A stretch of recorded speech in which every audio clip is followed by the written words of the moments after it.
Hi, I'm Nate Rohr, public address announcer for the Kansas City Chiefs and the Nebraska Cornhuskers, and you're watching and listening to PAA Game Day.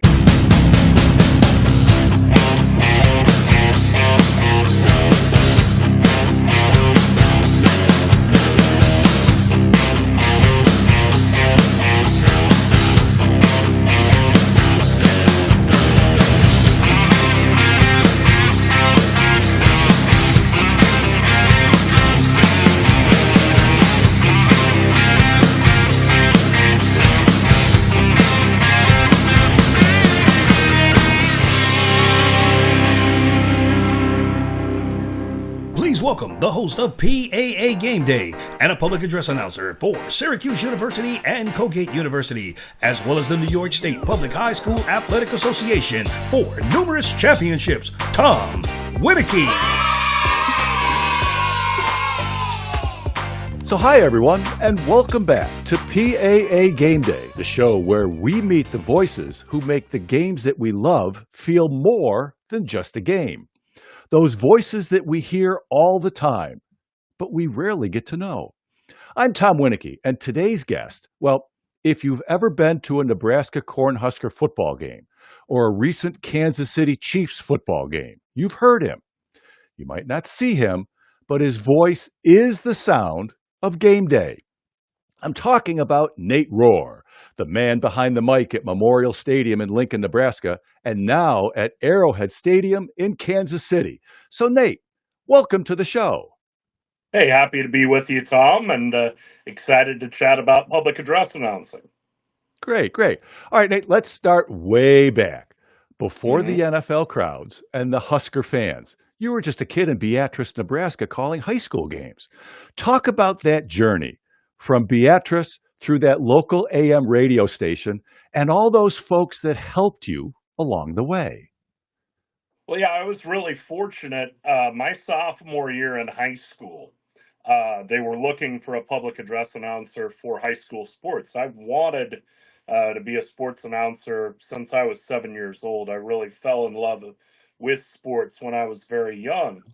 And they were preparing for the first home basketball games of the year, my sophomore year, which would have been December of 2000. And so the custom at Beatrice was to have a fine arts student introduce the lineups, read the sportsmanship statement, and then they would tell everyone to rise for the anthem. They'd be done. And the athletic director at Beatrice, John Jarash, identified, and I forget this kid's name, and as you'll find out, I owe this kid a great deal. He identified a senior fine arts kid to introduce the starting lineups. And the kid initially said, "Yeah, I'll do it." But as the show choir uh, class went on, which was fourth period, important because it's the one right before lunch, he starts asking around, and he asks one of my best friends, he's still one of my best friends, Casey Lenneman, "Hey, would you want to do this?"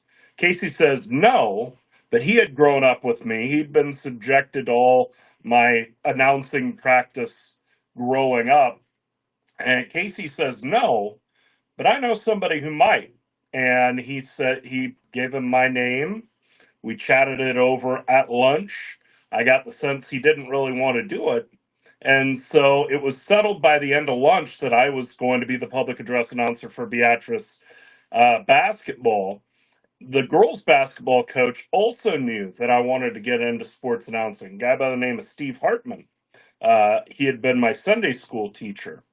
And he said, why don't you announce the whole game? So not just the starting lineups, not just the national anthem, but every time somebody gets a basket or a foul or whatever, to make it feel bigger. And so I did that for him. And then I did that for the boys' game that night. And so the public address announcing began there. I added wrestling later that winter, Legion baseball that following summer, the summer of 2001. We didn't have school sanctioned baseball at that time, In 2002, I was so sure I was making it as an announcer, or I should say in 2001, my junior year, I gave up playing football and decided I'd announce volleyball. And I also started working at a radio station in Beatrice, KWBE, Hmm. as a part timer. And I was so fortunate that Jay Stalder gave me all sorts of opportunities. I mean, I started out just running the board, playing the local ads for Nebraska football games.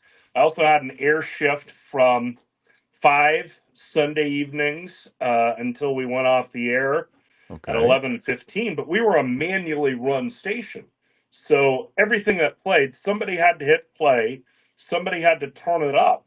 So that Okay. left a lot of part-time hours. So I started doing that my junior year. My senior year, I added football.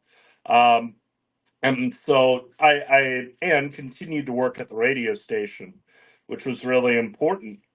Working at the radio station brought me into contact with Matt Coatney, who Hmm. has done play-by-play on Nebraska women's basketball for 25 years, give or take. He had worked at Oh, wow. KWBE previously, yes. And so he would Hmm. come down for the big high school basketball tournament in the area, the Winiecki basketball tournament, which is all the smaller schools in the area of Beatrice. And so they would have two sites going. So the sports director would, Brian Cook, was another important figure for me as I was getting settled. Brian would cover one site, Coatney would cover the other, and then they would both come back to the studios and just chat.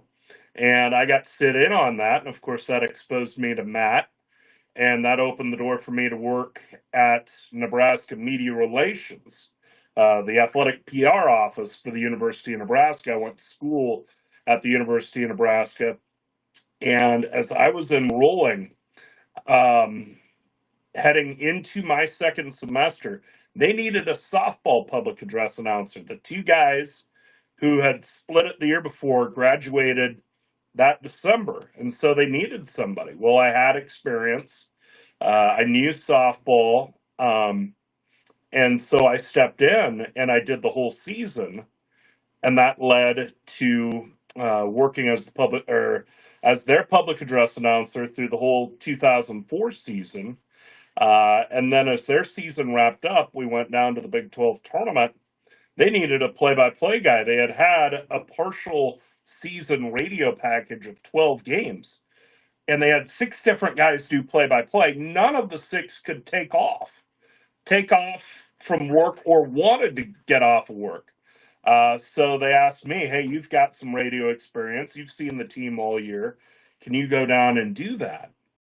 And I said yes, and that went fairly well.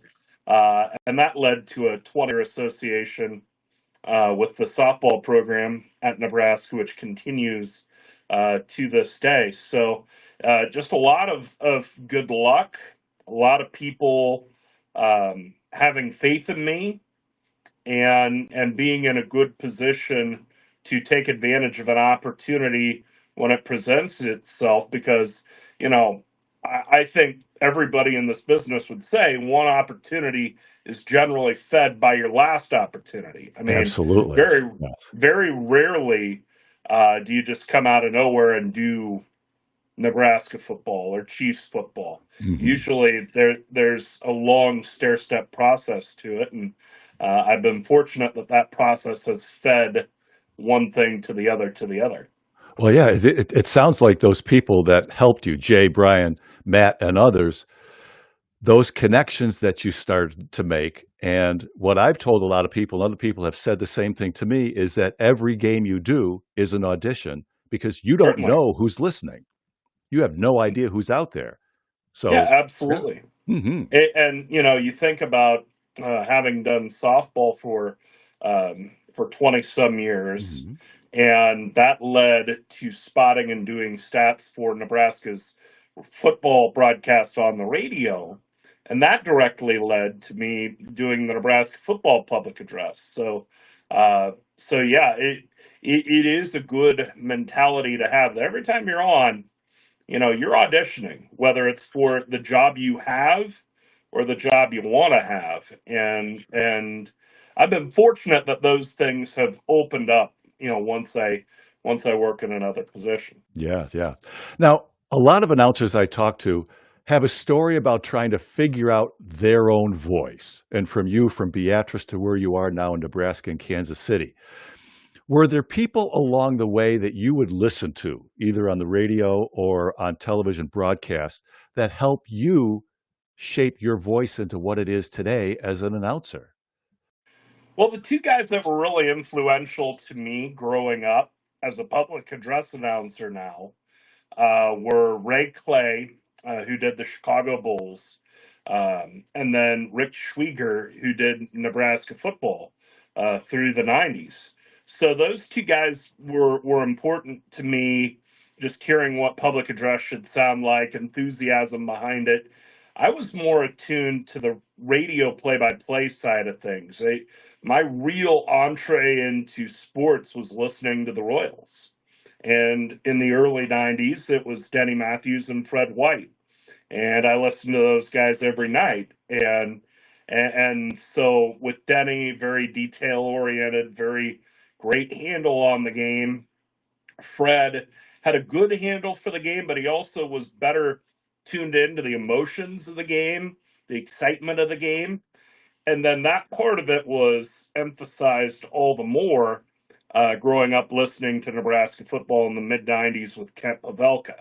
I mean, that guy, and he still does Nebraska men's basketball, but just the passion that he had in calling it, uh, the influences that I got from play by play bleed into what I do public address wise. Even though there's more of entertainment than information with what we do, I still want to be right. I still want to Yes. be accurate and pass along the correct information and Hmm. understand that we are there in an informational capacity. But at the same time, Yeah.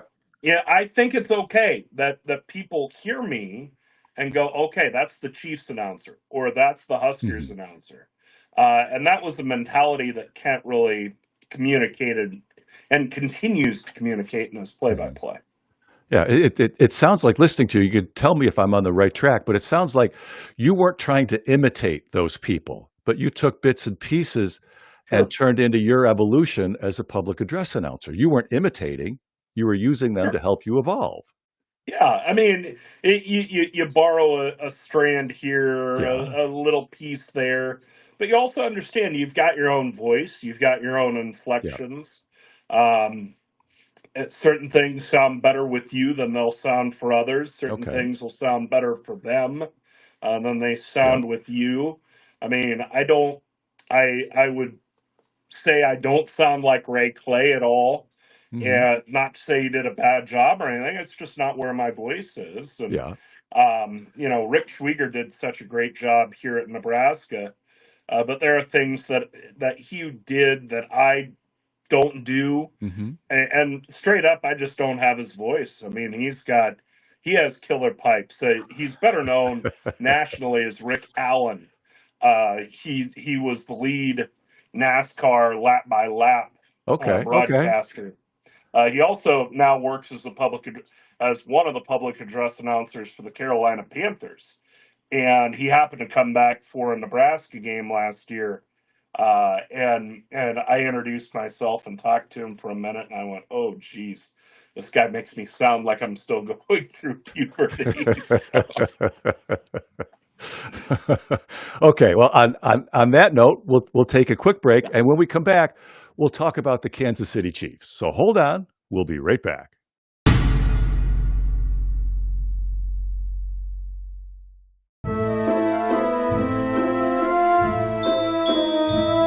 Peter Piper picked a peck of pickled peppers. Peter Piper picked a peck of pickled peppers. Peter Piper picked a peck of pickled peppers. Peter Piper picked a peck of pickled peppers. Peter Piper picked a peck of pickled peppers. Peter Piper picked a peck of pickled peppers. Peter Piper picked a peck of pickled peppers. Peter Piper picked a peck of pickled peppers. Peter Piper picked a peck of pickled peppers. Peter Piper picked a peck of pickled peppers.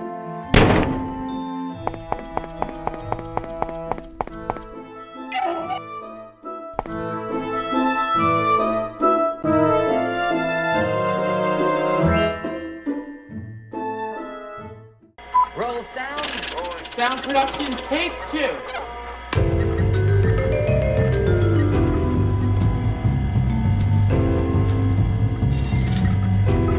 www.publicaddressannouncer.org.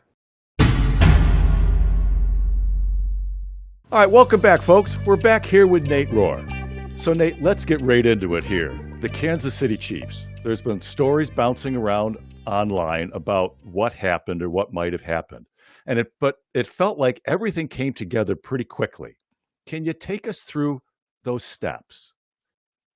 Yeah, the Thursday before the first home game, they played Philadelphia week 2. So the Thursday before the first home game, I get a text from Brad Young, who is the game day producer for the Chiefs, saying, "Hey, would you be available on Sunday? We might need you." And I said, "Yeah, I would be available." Brad had reached out to me kind of in a similar way before 2018. I had filled in as the secondary public address announcer for a Chiefs game, where I was doing the promotions during the TV timeouts and introducing the cheerleaders and the drum corps and what have you. Okay, Uh, if I could just interrupt, I've heard you talk before where we talked about the secondary PA announcer, and you yeah, started to describe it there. What exactly is that? I always thought there was one guy who was the PA announcer, but there's two? sure. So it depends on the team and the setup. My impression is it's more common in the NFL Mm-hmm. to have two public address announcers, one that handles essentially the game, Okay, which is where's the ball, down distance, yeah, spot, ball carrier, tackler.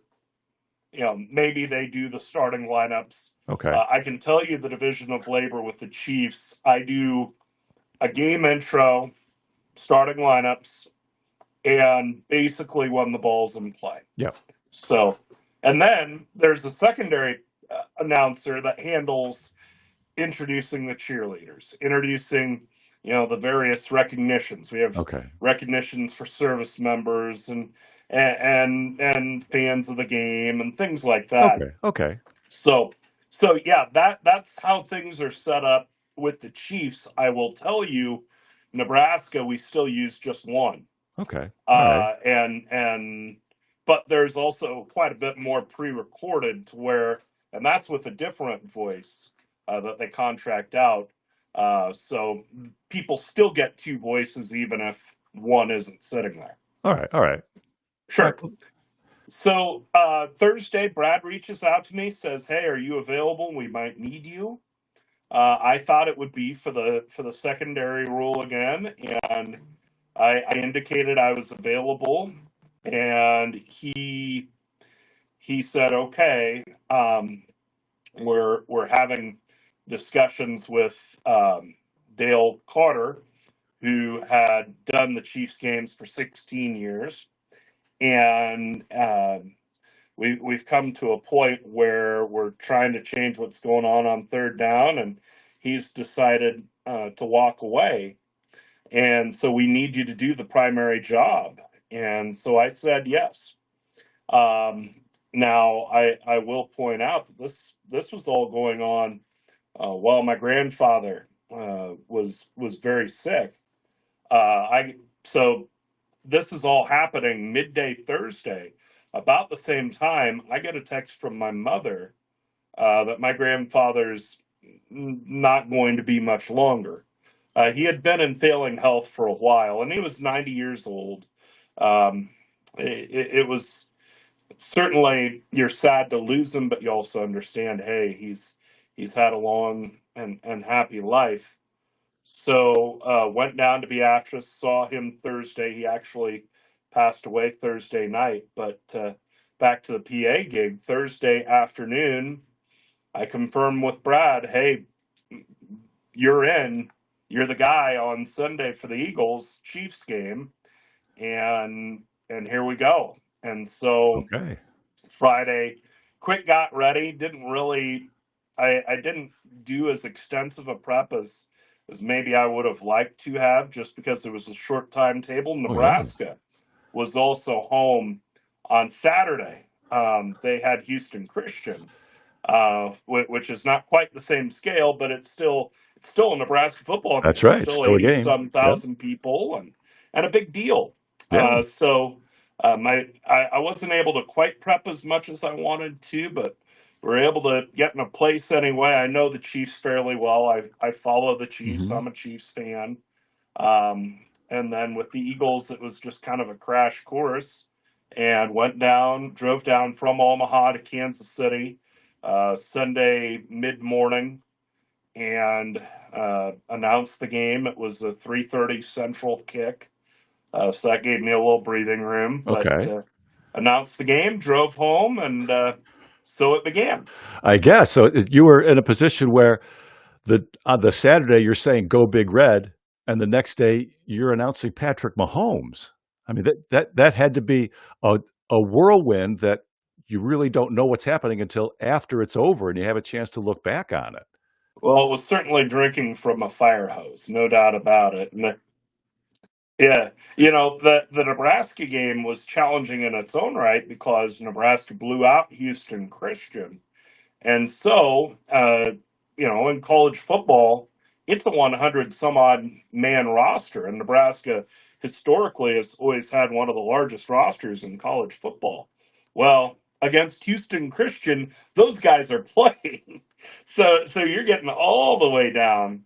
Oh yeah. Obviously in the NFL, it's a little shorter roster to deal with, but yeah, both games were a little challenging, but we got through them. I think I did a reasonably good job. Not to say it was perfect, but did okay, and it Mhm. was a heck of a fun weekend.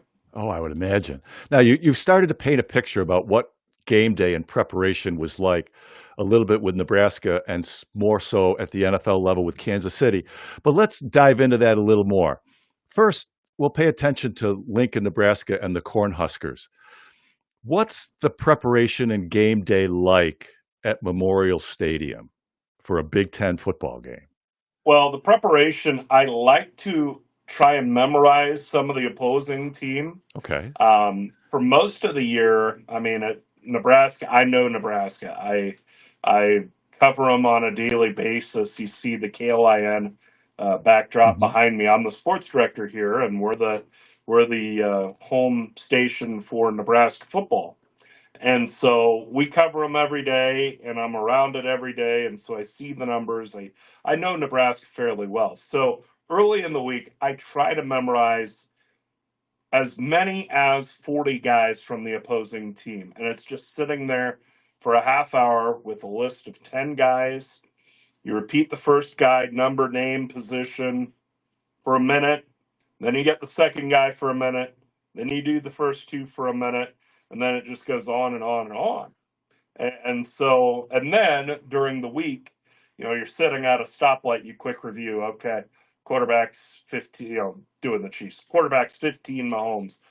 Backup quarterback's 17 Gardner Minshew, what have you. You just run through the roster, so you make sure you have them. You still want a flip card in front of you, don't get me wrong, but um, it just speeds you up. Yes, And, exactly. and again, if the team has a hurry up offense, a quick Hmm. tempo, Oh yeah. that's very helpful. So memorize guys during the week. Yeah. I like to put together charts. I don't do it every game, unfortunately, depending on time constraints. Hmm. But I like to try to put together, and I do kind of a numerical spot chart. Um, Numerically, everybody on offense on one legal size page. Numerically, the opponent on defense, and then vice versa for football. The other piece of prep that I do more for Nebraska is I read through the script. Like I mentioned, I'm the only public address announcer. And so I handle a lot of recognitions, a lot of promotional announcements that, very often we're rushing from game action to that recognition.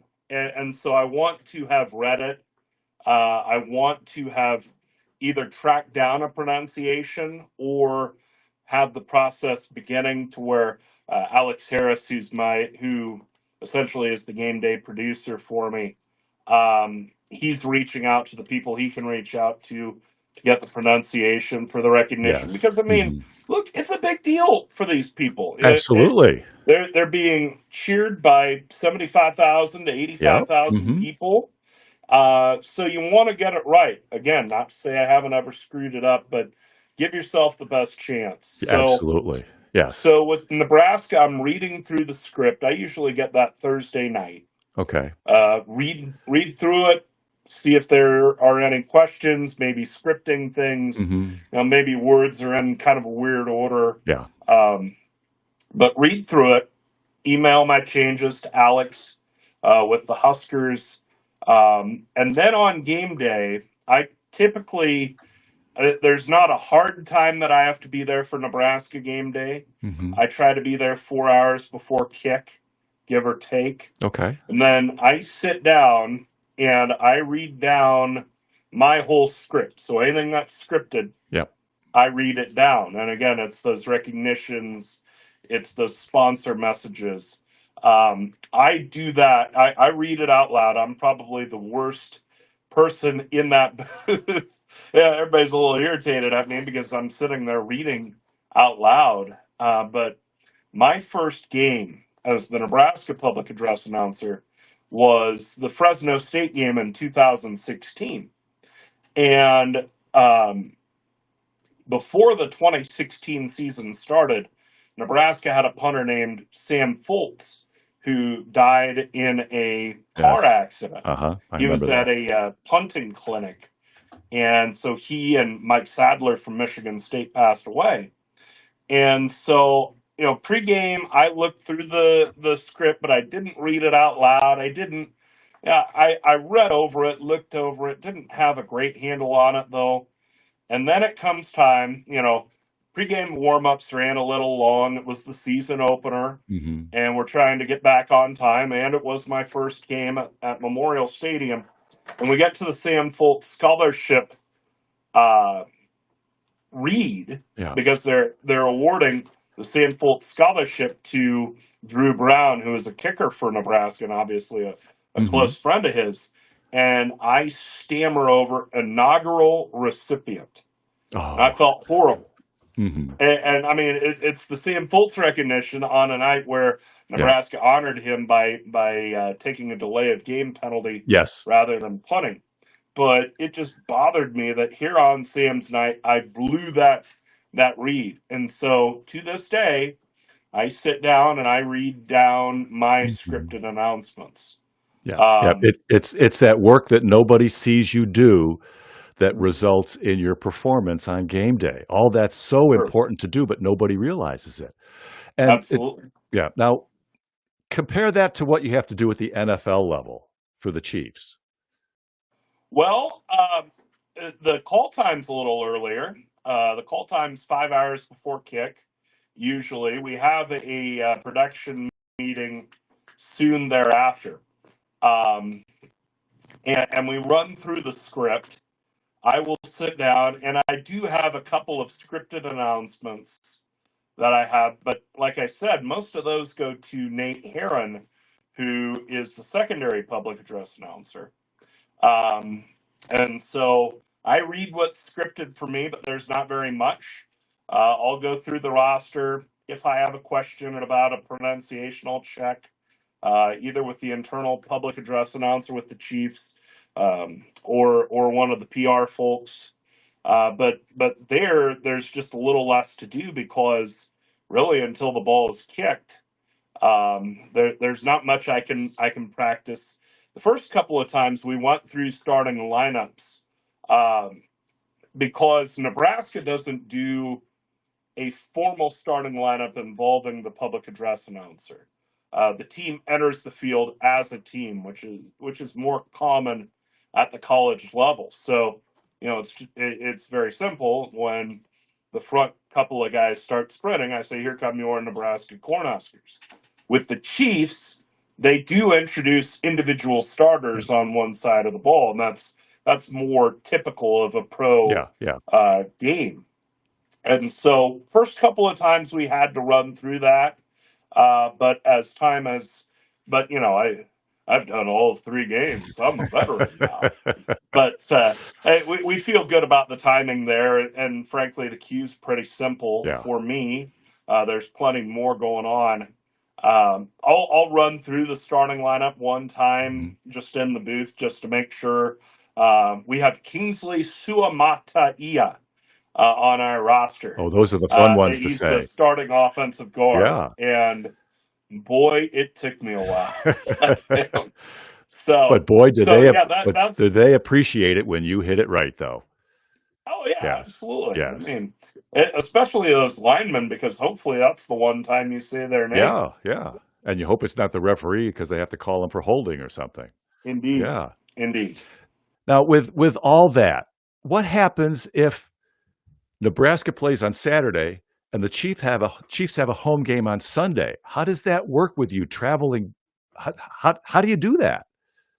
Well, and I should point out, I live in Omaha, so I'm spending a lot of time on the interstate anyway.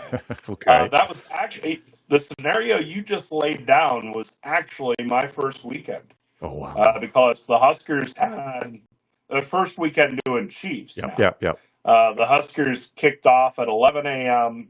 Saturday, and the Chiefs kicked off at 3:30. Um, so it's a little challenging just from the standpoint that it's a lot of time on the road, Hmm. but it's just drive. It's work the game in Lincoln because Yeah. of my full time position with KLIN Radio. I go down to the post game news conference and get some sound that we'll use on our newscasts, our Okay. sportscasts. Okay. Um, but then pack everything up, go home, and then wake up the next day and head down to Kansas City. I will tell you, I've been pretty lucky. Again, we've done 3 games. Um, where the first 2 were 3:30 kicks or 3:25 Okay. Central kicks, and then the latest one was the Detroit Lions game, which was the Sunday Okay. Yeah. night Sunday game. night. Yep. I have my first noon kick this weekend, Chiefs Uh Raiders. oh. So noon kick, that's a 7 a.m. call time. That is leaving Omaha probably at 4 in the morning. Oh wow. Oh, it's going to be an early alarm. There was a time in my life where I was more apt to be getting in at 4 a.m. than waking up, but Well. That's another those days are podcast for long another time. past. We'll have to save that for another time. Now, Yep. with back-to-back games like this, or doing 2 major high-level football games potentially on 2 successive days, how in the world do you take care of your voice? Well, I've gotten a lot smarter about it as life has gone on. I will admit that I was pretty strained toward the end of that Eagles game. The one saving grace, I mentioned that the front end of that doubleheader was Nebraska, Houston, Christian. Um, so where you might push it a little more uh, later in the Nebraska game, it was a big enough blowout to where he could maybe tap the brakes a little more. But other than that, it's just hydrate. It's try to speak from your diaphragm. It's try to use your voice, what your air support well. Drink fluids. I probably should drink more water and less coffee, but I drink coffee all the same. I do have the fisherman's friend cough Well, drops use those on myself. hand. Yeah. Yes. So if I need a little help, that's where I get it. But for the most part, it's speak from the Hmm. diaphragm, get a lot of air, and hopefully you're not burning it up too much Hmm. um, to where you're really strained in that Sunday game. Yeah, all those things that our elementary school music teachers tried to drum into us and we never paid any attention to is now something Yep. that we really need to pay attention to. Now, I heard you talk about some forms that you've put together. And I know on your website, Yeah. naterohr.com, I came across those stat sheets or roster sheets that you kind Yeah. of referred to. Talk about what it took to put those together and how important they are to you on game day. Well, my roster sheets I understand part of it is just having a play-by-play background Hmm. too. I've done uh, high school football on the radio Yeah. quite a bit, um, but the honest truth is, as a public address announcer, you can usually get by with a flip card if you annotate it correctly. Hmm. If you have enough room to put your pronunciations in, I like to have the forms just because it feels better for my prep to have something in my hand that I wrote up, that I split off, that I put pronunciations on, and it's just another mental rep of, Hmm. okay, this is number 15. He's the starting Yeah. quarterback. Yeah. I've got to have his name top of mind. Yeah. Um, the stat sheets that I keep, especially for football, those are a little more important than you might think for public address, because my cadence on a normal play, and this is like a lot of guys, I think, ball carried by whomever, tackled by whomever, gain or loss, how whatever's gained or lost yardage wise on the play, new down and distance. Well, I've found that having the prior yardage there makes it easier for me to figure in my head, okay, they're at the 48, they were at their own 31. That's a 17-yard gain, Yeah. And So it helps in that respect. That's where it's really most yeah, important. and you don't have to wait for the chains in the box to set itself for the next down. You already know by where the ball landed and where the previous snap was. That's a great point. Yeah. Sure. Sounds like your preparation helps give you confidence to just roll through things quickly and still be accurate. Absolutely. Hmm. That's the big thing is, I've been surprised. They always talk about the speed in the NFL, and for a public address announcer, it's not necessarily the speed by which the players run, but rather it's how quickly they are able to get set, Yeah. get in formation, and run their next play. And there have been a couple of times where that's caught me off guard, and so learning the rosters to Yeah. where I can more quickly spit out what I've got, that helps. And I should point out, I have spotters that help me. Randy, both my spotters at Nebraska are Randy. Randy Bates spots Nebraska for me. Okay. Randy Dill spots the opponent, Yep. and then Chris Kamler has settled in as my spotter for the Chiefs. So obviously, Hmm. having a spotter Oh, helps absolutely it in does. that respect. Yes. But if they're feeding you stuff and it's taking you a minute to translate in your head, number 15 Hmm. is this guy, Right. Right. all of a sudden you're starting to get behind Yeah, pace. and that's not time you have. You have to be Nope. quick. Yeah. So folks, we're going to step out for a second, take another quick break. We heard him talk about one of his missteps on the mic that still bothers him, and we all have those. And when we come back, we'll give him a chance to talk about one of those. Oh my God, I can't believe I just saw that moment.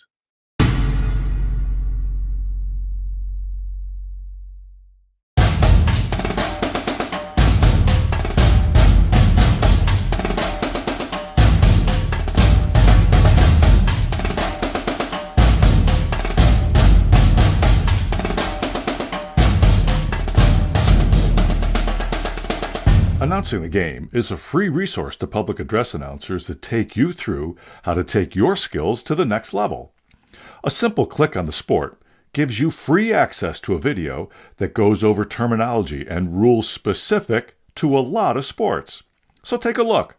See if we can help you improve your skills. So we're back, folks, with Nate Rohr. So Nate, you've called hundreds of games, from high school all the way up to the top of the mountain with the pros. You mentioned one misstep with trying to introduce something that still bothers you today, and all of us that have been behind the mic have had those moments, and they still bother us. But on the flip side of that, is there one moment in a match or a game somewhere in your career where it's like, oh my God, I can't believe I just saw that. I was a part of watching that? Yeah. The first moment that comes to mind for me is a fairly recent one. couple of weeks ago, Nebraska played Michigan in a game they ultimately lost. But right at the half, they threw a Hail Mary all the way down the field. Ja'Cory Barney caught it for a touchdown. And that sent the game to halftime tied. And so that one's up there. I would say a game-winning field goal by Lane McCallum against Northwestern a few years ago for Nebraska is up there. He had transferred. He had started his career at Air Force. He transfers back to Nebraska as a safety, and the Huskers were so lost at kicker at that point. They had said, "Hey, you've kicked before. Give it a shot." He kicks a game-winning field goal. There were a couple of plays Mahomes has made in this first 3-week run or the first 3 games with the Chiefs that are up there. And then, Chris Jones got a sack in the game against Baltimore a couple weeks ago. And Chris had been in Mississippi the day of the game for his aunt's funeral. And he had rushed back to Kansas City. The funeral was Sunday morning. They fly him back. He gets to the stadium, I think, right at 3 for a 3:25 kickoff. We didn't even know if we were going to introduce him. And we introduced him in the starting lineup. The roof goes off the place. And then Chris got a sack in that game. And everybody knew, hey, this is a big moment for Jones. So those are my big ones, at least as a public address announcer. I've seen some cool stuff as a spotter, but those are my big ones as a PA guy. I say that some of those things just have to give you chills up and down your spine. Just me listening to you tell the story about about Jones, it was unbelievable, and then to have that happen to someone like that just gives you chills. Now, absolutely. Now, you mentioned earlier those mentors, those people that helped you along the way. Jake Stover, Brian Cook, Matt Coatney, Dale Carter with the Chiefs, and how gracefully he handled that with you.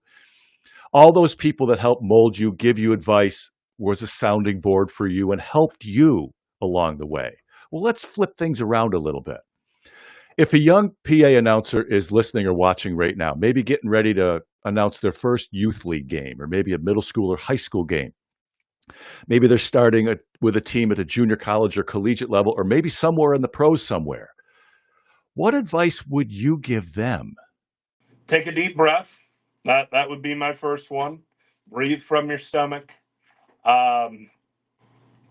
Make sure you're in good understanding of when you can and cannot talk.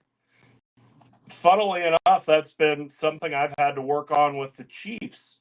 The rule's much tighter with when you can talk as a public address announcer in the NFL. Well, that's one thing. I heard talking to someone else. They said, you can't say anything of consequence when there's 20 seconds left on the play clock. And when it gets to 10, you can't say anything. Is that right? That is correct. Yeah. 20 seconds on the play clock, you cannot, at 20 on the play clock, you can't make any noise over the public address.